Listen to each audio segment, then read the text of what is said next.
तो मित्रों, स्वागत है एक और नई वीडियो में। पिछली सारी वीडियो में हम कंसेप्ट सारा समझ चुके हैं मोशन ऑफ अर्थ का। और अब हम जो है ये एनसीईआरटी का जो टेक्स्ट दिया हुआ है इसको पढ़ेंगे जल्दी से, और इस चैप्टर को करेंगे आज हम खत्म। चलो, तो पहले देखो क्या लिखा हुआ है। As you know that the earth has two type of motion, namely rotation and revolution. तो मैंने बताया जो अर्थ अपने जगह पे खड़े खड़े घूमती है उसको तो बोलते हैं हम रोटेशन, और जो अर्थ सूरज के चारों ओर चक्कर लगाती है, सूरज के चारों ओर चक्कर लगाती है, उसको बोलते हैं हम revolution. Rotation is the movement of the earth on its axis, यानी अपनी जगह पे घूमे उसको बोलते हैं रोटेशन, या फिर हिंदी में घूर्णन। और the movement of the earth around the sun in fixed path और ऑर्बिट इज कॉल्ड रिवोल्यूशन, यानी सूर्य के चारों ओर एक फिक्स्ड पाथ में, फिक्स्ड रास्ते में चक्कर लगाती है धरती, उसको बोलते हैं क्या? रिवोल्यूशन, यानी कि परिक्रमण। रिवोल्यूशन को क्या बोलते हैं? परिक्रमण। और रोटेशन को बोलते हैं घूर्णन। The axis of earth, the axis of earth which is imaginary line makes an angle of 66.5 with इस ऑर्बिटल प्लेन। तो क्या बोल रहा है कि साहब ये अर्थ का एक्सिस है ना, ये एक्सिस है, ये 23.5 डिग्री है ना, 23.5 डिग्री, ठीक है, 23.5 डिग्री एक्सिस है। और ऑर्बिटल प्लेन का मतलब क्या होता है? सीधे रास्ते में जिसमें चक्कर लगाती है सूरज का, तो ये एक्सिस इस ऑर्बिटल प्लेन के साथ में कितने डिग्री का एंगल बनाता है? 66.5 डिग्री का, 66.5 डिग्री का, ये बात ये बोल रहा है। अच्छा, the plane formed by orbit is known as the orbital plane. The earth receives light from the sun. Due to the spherical shape of the earth, only half of it get light from the sun at a time. तो बोला कि साहब अर्थ को जो है ना सन से, यानी सूरज से लाइट मिलती है ना, अर्थ को सन से लाइट मिलती है, ठीक है। 2 सेकंड देना मेरे को। ओके, अर्थ जो है, धरती जो है, उसको सूरज से लाइट मिलती है। तो ये है हमारी धरती, ये है हमारी धरती, और ये है हमारे सूर्यदेव, ठीक है। अब सूर्यदेव अर्थ को लाइट देते हैं, तो भाई लाइट यहाँ तक पड़ सकेगी मैक्सिमम, ये पिछली वीडियो में मैंने बताया था, है ना। फिर इसके बाद ढलान चालू हो जाती है अर्थ की, तो आगे लाइट नहीं जाएगी, यानी आधी दूरी पे लाइट पड़ेगी और आधी दूरी अंधेरे में रहेगी, है ना। यानी ये वाला हिस्सा जो है धरती का, ये अंधेरे में रहेगा, और बाकी वो वाला हिस्सा वो उजाले में रहेगा, है ना। ये चमकता रहेगा सूरज की रोशनी से, ये चमकता रहेगा हिस्सा। तो ये जो सर्कल बना कि आधी बीच में जो ये लाइन खींची जिसके आगे लाइट नहीं जाती, है ना, जिसके इधर लाइट होती है, इधर लाइट होती है और उधर लाइट नहीं होती, तो इसको हम बोलते हैं क्या? सर्कल ऑफ इल्यूमिनेशन, है ना। इसको बोलते हैं प्रदीप्ति। कैसे लिखा जाता है? प्रदीप्ति, प्रदीप्ति व्रत, है ना। इसको बोलते हैं सर्कल ऑफ इल्यूमिनेशन, और ये सीधा होता है 90 डिग्री पे, है ना। इसका उससे कोई लेना देना नहीं है। किससे? जो जिस जिस डिग्री पे अर्थ झुकी हुई है, यानी 23.5 डिग्री पे अर्थ झुकी हुई, तो यूं है। अरे भाई, नीला करने के लिए बोला था। अर्थ झुकी हुई तो यूं है 23.5 डिग्री पे, लेकिन जो सर्कल ऑफ इल्यूमिनेशन होगा वो भाई सीधा ही होगा। क्यों?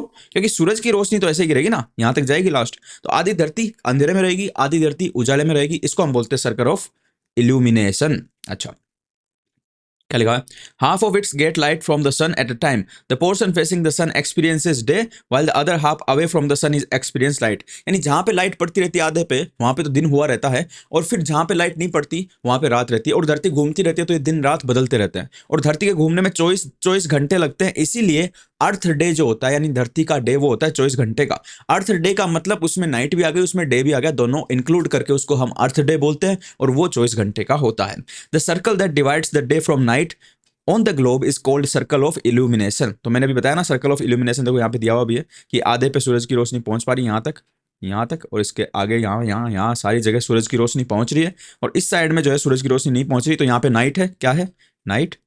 और यहाँ पे जहां पे रोशनी पहुंच रही है वहां पे है डे, तो इसको बोलते हैं सर्कल ऑफ इल्यूमिनेशन। अच्छा, और एक्सिस देखो यहाँ पे, एक्सिस ऐसे है, एक्सिस ऐसे है धरती का, ठीक है। ओके, अच्छा जी। This circle this circle does not coincide with the axis as you can see in figure 3.2। तो ये बोल रहा है कि साहब एक्सिस अलग है, एक्सिस यूं है, लेकिन सर्कल ऑफ इल्यूमिनेशन सीधा है, वो एक्सिस से उसका कोई लेना देना नहीं है।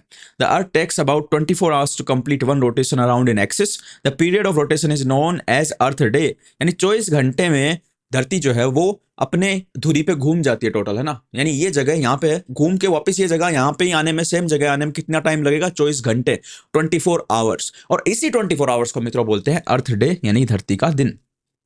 This is daily motion of the अर्थ। इसको धरती का डेली मोशन यानी दैनिक घुमाव भी बोलते हैं, यानी रोज घूमती है 24 घंटे में, रोज घूमती ही रहती है, अरबों सालों से घूमती ही जा रही है। अच्छा, ठीक है, चलो। What would happen if the earth did not rotate? भाई नहीं घूमे तो क्या हो जाएगा?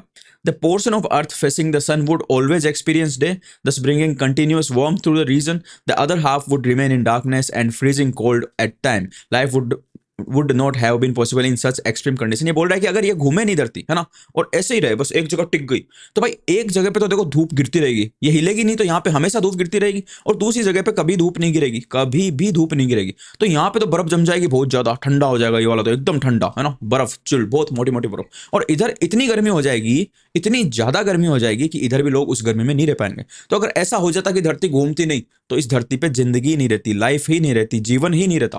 तो भाई समझ सकते हो धरती का घूमना धरती पे जीवन होने के लिए कितना जरूरी है। घूमने से क्या होता है कि अभी हमारे पे धूप पड़ रही है, फिर हम घूम के पीछे चले जाएंगे, तो ज्यादा हम गर्म होने लगेंगे, इतनी देर में हम पीछे चले जाएंगे और धूप पड़ना बंद हो जाएगी, तो हम धीरे धीरे ठंडा होने लग जाएंगे, फिर हम और ज्यादा ठंडा होने लगेंगे, बर्फ जमने वाली सिचुएशन आने से पहले धरती वापस घूम के सूरज के सामने आ जाएगी और फिर से हम गर्म होने लग जाएंगे। तो रोज हम थोड़ा थोड़ा गर्म होते हैं, फिर रोज थोड़ा थोड़ा ठंडा होते हैं, फिर गर्म होते हैं, फिर ठंडा होते हैं, तो इससे हमारा बैलेंस बना हुआ रहता है टेम्परेचर का, ना ही हमें ज्यादा गर्मी लगती है, ना ही हमें ज्यादा सर्दी लगती है, क्योंकि घूमती रहती है धरती। और अगर धरती घूमना बंद करते तो इधर वाले तो बहुत ज्यादा गर्म हो जाएंगे, इधर वाले बहुत ज्यादा ठंडे हो जाएंगे, और धरती पे जीवन की संभावना खत्म हो जाएगी।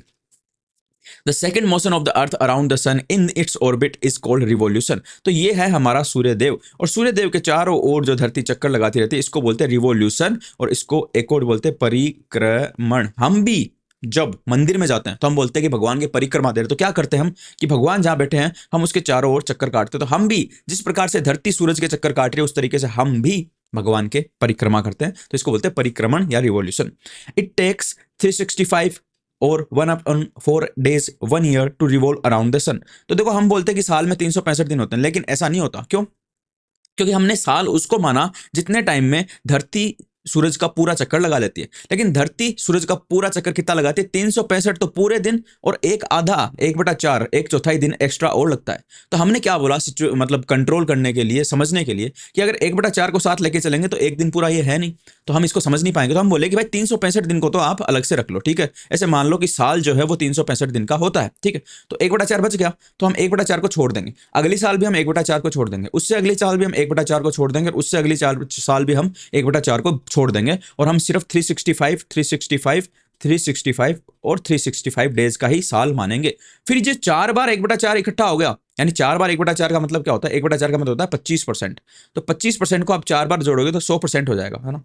100% यानी पूरा एक दिन। तो जो ये पूरा एक दिन इकट्ठा हो जाएगा 4 साल बाद में, उसको हम चौथी साल में क्या करेंगे? फरवरी में जोड़ देंगे, फरवरी में। तो इसीलिए हर 4 साल बाद में फरवरी 29 डेज की आती है, 29 डेज की फरवरी आती है हर 4 साल बाद में। क्यों? क्योंकि धरती सूरज का पूरा चक्कर 365 दिन में नहीं लगाती, बल्कि 365 सही 1/4 दिन में लगाती है। तो वो 1/4 दिन जो एक्स्ट्रा है उसको हम हर चौथे साल में जोड़ के और कंप्लीट कर देते हैं, इसीलिए हर चौथे साल फरवरी 29 डेज की आती है। Okay, We consider a year consisting of 365 days only and ignore 6 hours for the sake of convenience। यानी 1/4 दिन का मतलब होता है 6 घंटे, और 4 बार इसको गुणा करोगे 6 × 4 6 × 4, जो हम एक्स्ट्रा 6 घंटे धरती लेती है सूरज का चक्कर काटने में, उसको हम इग्नोर कर देते हैं, हम सिर्फ 365 दिन मानते हैं। एक साल में हम 6 घंटे छोड़ते तो 4 साल में कितने हो जाएंगे? 24 घंटे, यानी पूरा दिन हो गया। तो चौथी साल के लास्ट में हम फरवरी में ये एक दिन जोड़ देंगे, और फरवरी को एक साल के लिए 29 डेज की बना देंगे। ओके, अच्छा, तो इस तरीके से हम एडजस्टमेंट करते हैं। और ये हम सब पढ़ चुके हैं, समर सोलेस्टाइल्स हम पढ़ चुके हैं, इक्विनॉक्स हम पढ़ चुके हैं जो स्प्रिंग होती है ना, ये विंटर सोलेस्टाइल्स हम पढ़ चुके हैं, और ये इक्विनॉक्स हम पढ़ चुके हैं। स्प्रिंग और ऑटम क्या होती है मैं आपको पहले ही बता चुका हूं, और इसके लिए मैंने एक सेपरेट वीडियो बनाई है, उसमें मैंने सारी की सारी स्प्रिंग और ऑटम की सारी चीजें ढंग से समझाई। किसी को नहीं समझ में आती तो वो उसमें समझ में आ जाएगी, जाके देख लेना। Okay, 6 hours saved every year added to make one day 24 hours over a span of 4 years. This surplus day is added to the month of February. This every 4th year February is of 29 days instead of 28 days. तो मैंने बताया जो 6 घंटे हम छोड़ते हैं, 365 दिन और 6 घंटे में पृथ्वी एक पूरा चक्कर लगाती है सूरज के। तो ये 6 घंटे हम 4 साल तक छोड़ते रहते हैं, और चौथी साल में हम 6 को जोड़ के 24 घंटे हो गए, यानी एक दिन हो गया। तो ये एक दिन हम एक्स्ट्रा जोड़ देते हैं फरवरी में। तो फरवरी जो 28 डेज की होती है उसमें एक दिन एक्स्ट्रा जोड़ते हैं, तो चौथी साल उसको हम 29 डेज की मना लेते हैं, और इस तरीके से हम पूरा कैलकुलेशन सेट कर देते हैं। Okay, such a year with 366 days is called a leap year. तो जिस साल में हम वो एक एक्स्ट्रा दिन जोड़ते हैं जो हमने पहले नहीं जोड़ा था, उसको बोलते हैं, उस साल को बोलते हैं leap year, leap year, leap वर्ष। Find out the when. Okay जी, छोड़ो ये बच्चों के, ठीक है। लीप ईयर निकालने का तरीका सीधा सा है कि 4 का भाग दोगे किसी भी साल में, अगर उसमें 4 का भाग जाता है तो वो लीप ईयर है। इसमें जाता है क्या 4 का भाग? देखो देखे 2024 में जाता है क्या, और 2026 में जाता है क्या, और 2028 में जाता है क्या, ओ 2022 में जाता है क्या, ये मेरे को कमेंट करके बताना, ठीक है। 4 का भाग देना इन सब में और बताना इनमें से लीप ईयर कौन सा है, 24, 26, 28 और 22, ठीक है। Okay. From the figure 3.3, it is clear that the Earth is going around the Sun in an elliptical orbit. Elliptical orbit का मतलब क्या होता है? एक तो होता है राउंड ऑर्बिट, राउंड तो एकदम गोल होगा इस तरीके से, है ना। इलेप्टिकल क्या होगा कि थोड़ा चौड़ा होगा, थोड़ा लंबा होगा, गोल नहीं होगा, ये तो गोल है। इलेप्टिकल का मतलब इस तरीके से लंबा, है ना। और धरती देखो इस तरीके से लंबे ऑर्बिट में ही सूरज के चक्कर लगा रही है, देखो। तो इसलिए बोलते हैं कि राउंड ऑर्बिट में नहीं लगाती सूरज के चक्कर, ये इलेप्टिकल ऑर्बिट में धरती सूर्य के चक्कर लगाती है, ठीक है। किस ऑर्बिट में लगाती है? इलेप्टिकल ऑर्बिट में। अच्छा जी, ओके। इलेप्टिकल को हिंदी में क्या बोलते हैं? देखो अभी बताता हूं मैं। हिंदी में इलेप्टिकल को क्या बोलते हैं मुझे नहीं पता, लेकिन मैं बता सकता हूं। दीर्घवृत्ताकार, दीर्घवृत्ताकार शेप में जो है उसके चक्कर लगाती है। तो ये दीर्घवृत्ताकार यानी शॉर्ट वृत्त तो हो गया इस तरीके से गोल, और दीर्घवृत्त यानी चौड़ा कर देंगे तो ये दीर्घवृत्ताकार ऑर्बिट में चक्कर लगाती है धरती सूरज के। Notice that through out its orbit the earth is inclined in the same direction. ये बोल रहा है कि साहब धरती देखो इधर झुकी हुई है ना, यहाँ ऐसे झुकी हुई है ना, धरती देखो यहाँ पे ऐसे झुकी हुई है ना, इस तरीके से झुकी हुई है ना, यहाँ पे ये वाला।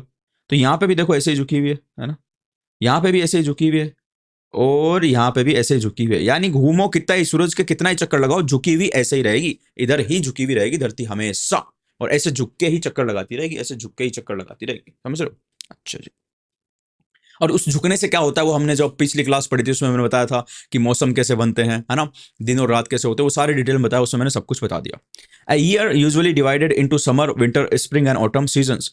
Seasons changes due to the change in the position of the earth around the sun. तो इस झुकी हुई स्थिति में जो धरती सूरज की परिक्रमा लगाती है और अलग अलग जगहों पे आती है उसके सामने, तो उससे हमको पता चलता है कि कहाँ पे गर्मी होगी, कहाँ पे सर्दी होगी। ऊपर जो है 23.5 डिग्री नॉर्थ, जिसको हम बोलते हैं कर्क रेखा या ट्रॉपिक ऑफ कैंसर, और इक्वेटर, इक्वेटर पे जब सूरज होगा तो कौन सा मौसम होगा? 23.5 डिग्री नॉर्थ पे होगा। तो उत्तर की साइड में कौन सा मौसम होगा? दक्षिण में यानी साउथ में कौन सा मौसम होगा? और जब 23.5 डिग्री साउथ पे सूर्य होगा तो भाई दक्षिण में कौन सा मौसम होगा और नॉर्थ में कौन सा मौसम होगा? ये सारी चीजें हम पिछले क्लास में एकदम डिटेल में पढ़ चुके हैं। लेट्स डू वाला बच्चों वाला खेल है जो हम नहीं करेंगे, ठीक है। अच्छा, ये देखते हैं। You will see that on 21st June, the northern hemisphere is tilted towards the sun. The rays of the sun falls directly on the Tropic of Cancer. तो मैंने बताया 21 जून को सीधा सीधा सूरज की किरणें ट्रॉपिक ऑफ कैंसर यानी कर्क रेखा पे गिरती है। और 21 जून जो है वो ट्रॉपिक ऑफ कैंसर का सबसे बड़ा दिन होता है। क्यों? क्योंकि सूरज ज्यादा देर तक चमकता है। गर्मी में हमारे दिन बड़े होते हैं, आपने देखा होगा, और सर्दी में दिन छोटे होते रहते हैं। ऐसा क्यों होता है? क्योंकि गर्मी में सूरज सीधा हमारे सिर के ऊपर आ जाता है और कई देर तक हम पे रोशनी डालता रहता है। सर्दी में सूरज हमसे दूर होता है तो वो जल्दी छिप जाता है, तो रोशनी हम पे धीरे गिरती है। इसीलिए 21 जून सबसे बड़ा दिन होता है। As a result, these areas receive more heat. The areas near the poles receive less heat as their rays of sun are slanting. The North Pole is inclined towards the sun, and the places beyond the Arctic Circle experiences continuous daylight for about 6 months. देखो क्या बोल रहा है भाई, ये इसकी समझो बात कि देखो ये है हमारा नॉर्थ पोल, है ना, ये नॉर्थ पोल है, ठीक है, और ये सर्कल ऑफ इल्यूमिनेशन है, यानी धरती यूं घूम रही है, ठीक है। तो 21 जून के आसपास की टाइम पे क्या होता है, ये नॉर्थ पोल जो है ना, इस पे 24 घंटे रोशनी गिरती रहती है, 6 महीने तक, 6 महीने तक 24 घंटे दिन रहता है। क्यों? क्योंकि धरती देखो ऐसे झुकी हुई है, तो धरती चाहे जितना भी घूम लो, ये पोल हमेशा रोशनी में ही रहेगा। देखो ये अंधेरे में कभी जा रहा है नहीं, ये सर्कल ऑफ इल्यूमिनेशन यहाँ पे खत्म हो रहा है, सर्कल ऑफ इल्यूमिनेशन यहाँ पे खत्म हो रहा है, और सारा का सारा पोल देखो इसके बाहर ही है। तो यानी पूरा का पूरा पोल, नॉर्थ पोल जो है, वो क्या करता रहेगा? वो रोशनी में ही रहेगा, उसमें दिन ही उगा रहेगा, सूरज ढलेगा ही नहीं भाई 6 महीने तक। कब? जब सूरज ऊपर की साइड में रहेगा, यानी कि ट्रॉपिक ऑफ कैंसर पे सीधी रोशनी डालता रहेगा। और ट्रॉपिक ऑफ कैंसर पे सीधी रोशनी कब डालता है? 21 जून, यानी जून के महीने के आसपास नॉर्थ पोल में हमेशा हमेशा 6 महीने तक रोज दिन ही रहेगा, रात होगी नहीं। तो आपको याद करना है कि नॉर्थ पोल में दिन कब रहता है। तो नॉर्थ का नाम लेते ही आपको याद आना चाहिए कि हम भी नॉर्थ में रहते हैं, और जब हमारे गर्मी का सीजन रहता है उस टाइम के आसपास में नॉर्थ पोल में दिन रहता है। तो हमारे गर्मियों का सीजन कब रहता है? अप्रैल, मई, जून, है ना, जुलाई, अगस्त, सितंबर, ठीक है। इस टाइम तक हमारे क्या रहता है? गर्मियों का सीजन रहता है। तो इस टाइम तक उसमें जो है दिन रहेगा, किसमें? नॉर्थ पोल में। अच्छा जी, उसके बाद since large portion of the northern hemisphere is getting light from the sun, it is summer in the region north of the equator. The longest day on the and the shortest night at the places occur on 21st June. जो tropic of cancer के पास में जो जो देश हैं, tropic of cancer के पास में जो जो देश होंगे 21 जून के पास, देखो ये है ट्रॉपिक ऑफ कैंसर, यहाँ पे देखो सीधी लाइट पड़ रही है सूरज की, और सीधी लाइट पड़ने की वजह से, सीधी सूर्य की रोशनी गिरने की वजह से यहाँ के दिन लॉन्गेस्ट होंगे, सबसे लंबे दिन उसी टाइम पे होंगे, और सबसे छोटी रातें उसी टाइम पे होगी, क्योंकि सूरज जल्दी उग जाएगा और लेट से ढलेगा। आप देखते हो कि गर्मियों में सूरज जो है 5 साढ़े 5 बजते ही निकल जाता है, और रात को 7:30 8 बजे तक रोशनी रहती है ना। तो इसमें क्या होता है, दिन बड़े हो जाते हैं। लेकिन जैसे जैसे हम सर्दियों की तरफ बढ़ते हैं मित्रों, तो फिर क्या होता है कि भाई 7 साढ़े 7 बजे तक भी अंधेरा रहता है, और शाम को 5 बजे के आसपास ही अंधेरा होने लग जाता है। यानी लेट उगता है और लेट जल्दी ढल जाता है, दिन छोटे हो जाते हैं, रात बड़ी हो जाती है सर्दियों में। लेकिन गर्मियों में एकदम जल्दी उग जाता है और पूरे दिन उगा रहता है, 7 साढ़े 7 बजे तक भी, 8 बजे तक भी रोशनी रहती है। तो गर्मियों में क्या होता है, दिन बड़े हो जाते हैं। और 21 जून को सबसे बड़ा दिन होता है। 21 जून को ऊपर वाली रेखा नॉर्थ में, यानी कि कर्क रेखा, यानी कि ट्रॉपिक ऑफ कैंसर के पास में, और फिर जैसे जैसे सूरज नीचे जाएगा तो यहाँ के दिन छोटे होते रहेंगे, और नीचे वाली जो मकर रेखा है, यहाँ के दिन सबसे बड़े हो जाएंगे। और 22 दिसंबर को मकर रेखा का साउथ का दिन जो है वो सबसे बड़ा होगा, और रातें सबसे छोटी होगी, क्योंकि सूरज सीधा चमकता रहेगा। किसके ऊपर? सूरज सीधा चमकता रहेगा मकर रेखा के ऊपर, ट्रॉपिक ऑफ कैप्रिकॉर्न के ऊपर, जो कि है 23.5 डिग्री साउथ। और ये सारी चीजें हम एकदम डिटेल में मेरे मित्रों पढ़ चुके हैं पिछली क्लासों में। तो अगर तुमको समझ में नहीं आ रही, इसका मतलब तुमने पिछली क्लास नहीं ली, तो जाके प्लेलिस्ट में जिस तरीके से दिए हुए उस तरीके से 1 2 3 4 नंबर मैंने लगाए, वैसे देखते देखते आओ। अच्छा, okay. At this time,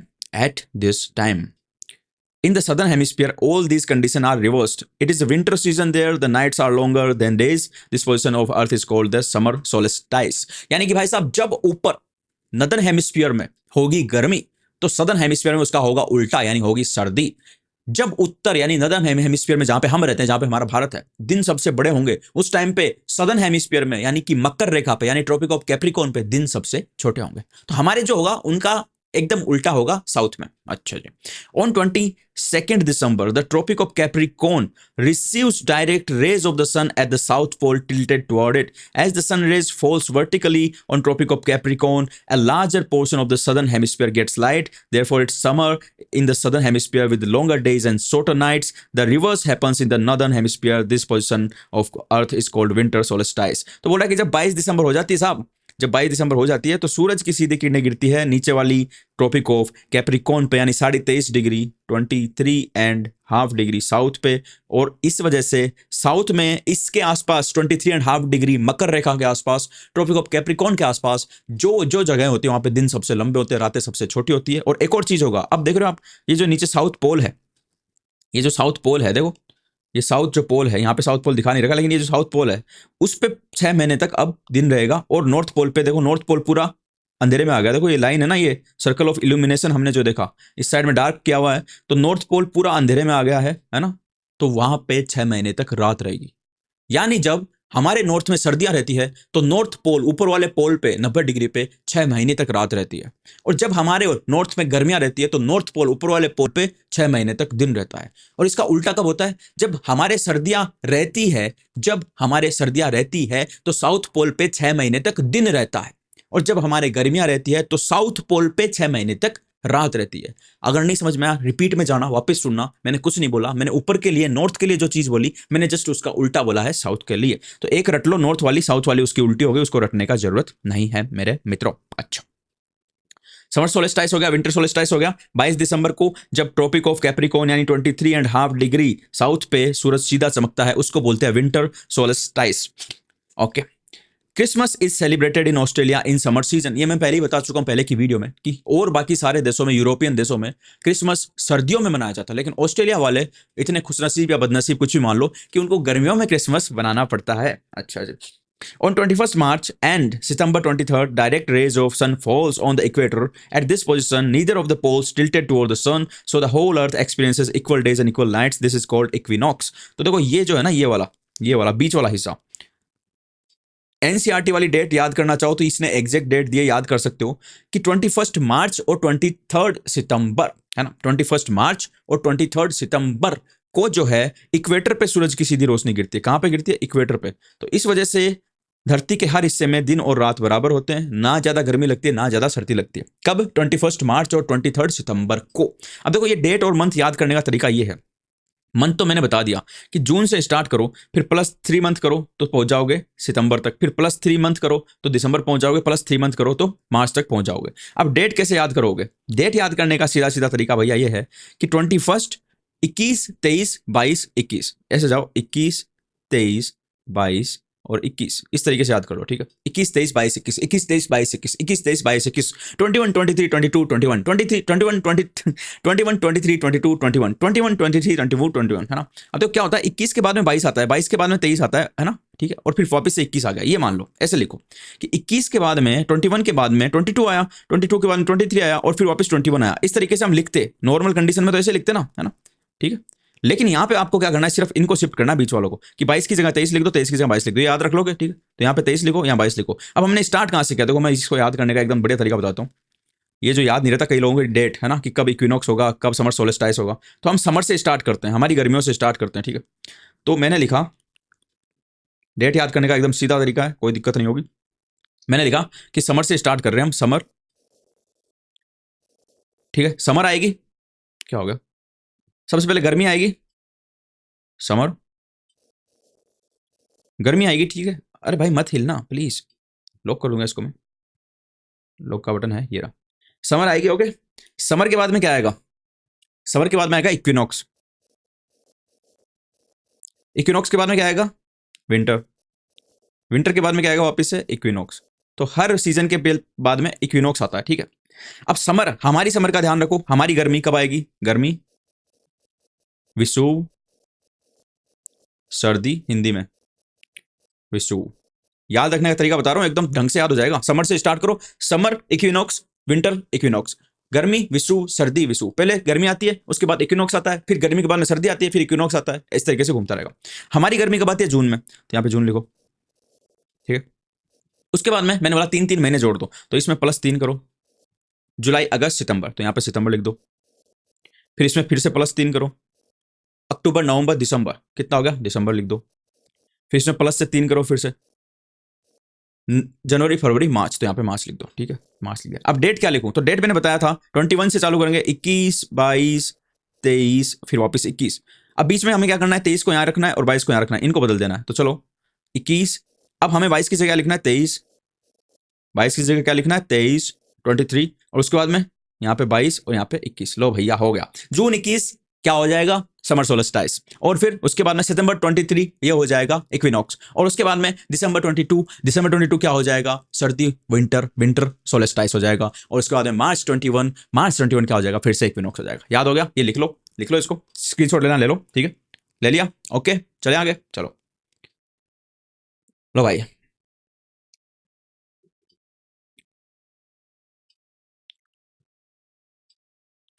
On 23rd September, on 23rd September, it is autumn season in the northern hemisphere and spring season in the southern hemisphere. कैसे याद रखेंगे कि कौन सी डेट को कहाँ पे ऑटम है, कहाँ पे स्प्रिंग है। तो देखो 23rd सितंबर की बात की, और मैंने बोला सर्दी से पहले शरद आती है, सर्दी से पहले शरद आती है। कल की वीडियो में ये बोला था, सर्दी से पहले शरद आती है और शरद को बोलते हैं ऑटम।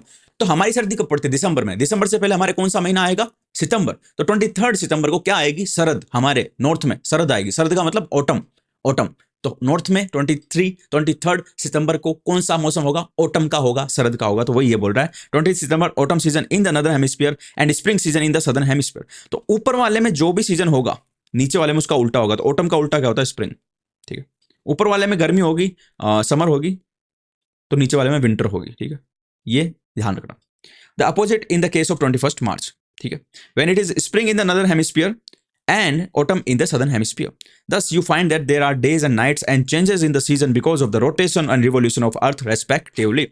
तो भाई ये बता रहा है कि रोटेशन और रिवोल्यूशन से मौसम बदलता है, रिवोल्यूशन से और रोटेशन से बदलते हैं दिन और रात। और हमने सीजन देखे, 4 मेन सीजन आते हैं। क्या आता है, समर से हमने स्टार्ट किया, समर, उसके बाद में इक्विनॉक्स, उसके बाद में विंटर, उसके बाद में इक्विनॉक्स। तो समर से क्या होगा, समर सोलेस्टाइस, बाद में उसके बाद में इक्विनॉक्स आएगा, उसके बाद में विंटर सोलेस्टाइस आएगा, उसके बाद में इक्विनॉक्स आएगा। डेट कैसे बताई मैंने कि लिखो 21, 22, 23, वापस 21। अब जो 22, 23 है उसकी जगह बदल दो, तो 21, 23, 22, 21 ऐसे हो जाएगा, ठीक है। तो 21 जून को क्या आएगा, समर सोलेस्टाइस आएगा। उसके बाद 23rd सितंबर को क्या आएगा, उसके बाद इक्विनॉक्स आएगा। फिर 22 एंड 22 दिसंबर को क्या आएगा, विंटर सोलिस्टाइस आएगा। और उसके बाद में 21 मार्च को क्या आएगा, वापस से इक्विनॉक्स आएगा। हिंदी वालों के लिए वापस से क्या, 21, 23, 22, 21, ठीक है। तो 21 जून को क्या आएगा, 21 जून को आएगा ग्रीष्म अयनांत।